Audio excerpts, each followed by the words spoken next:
नमस्कार मित्रों, मैं विकास वर्धन आप लोगों के समक्ष आज पुनः एक नई कहानी के साथ उपस्थित हुआ हूँ। आज मैं अपनी बातचीत स्वामी विवेकानंद के एक स्टेटमेंट के साथ शुरू करना चाहूँगा।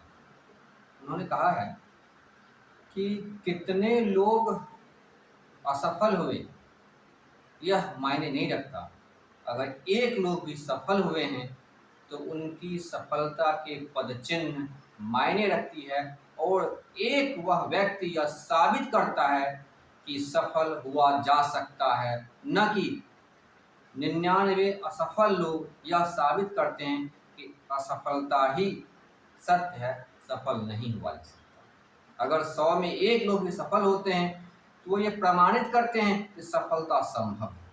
इसलिए आज मैं सफलता की कहानी के इस सीरीज में एक और नाम मैं जोड़ना चाहता हूँ। उनका नाम है श्रीधर वेम्बु।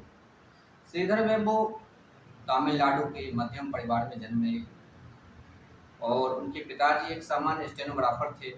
वहीं आईआईटी कॉलेज से श्रीधर वेम्बु ने पढ़ाई पूरी करी और उन्होंने कैलिफोर्निया में जोहो नाम की एक कंपनी की शुरुआत करी,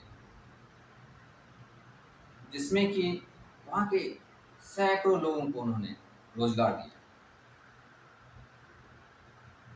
आज के डेट में उनका जो टोटल नेटवर्थ है वो 3.75 अरब का है और फोर्ब्स की पत्रिका जो कि अमीर लोगों की लिस्ट जारी करती है उनमें उनका स्थान 55वां है।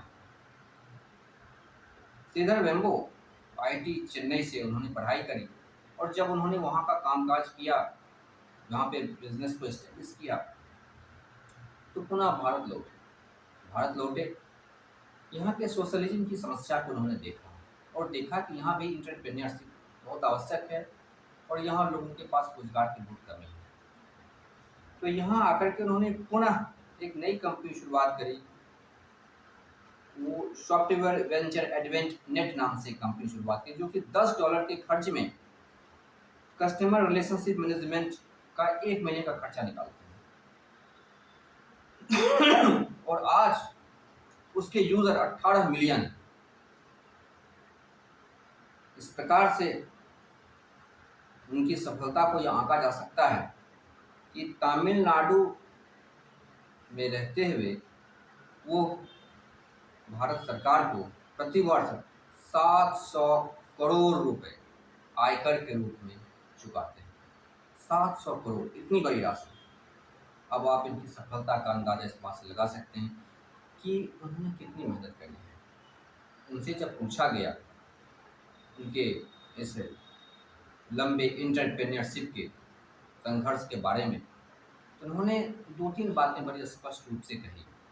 उन्होंने कहा कि हमारे यहाँ जो बेरोजगारी है वह बाहर से थोपी हुई नहीं है, बल्कि हमने बेरोजगारी को ओढ़ा हुआ है। बेरोजगारी वास्तव में है नहीं, क्योंकि हमारे मन में यह धारणा है कि हमें तो बस अच्छी पढ़ाई करनी है और रोजगार देने का काम सरकार का या बड़ी कंपनियों का है। यह जो धारणा है, इस धारणा के कारण हम लोग बेरोजगार हैं। हम सब के भीतर जो सृजनात्मकता है, हम जो कोई नया काम कर सकते हैं, उससे हम व्यवहार में आने ही नहीं देते।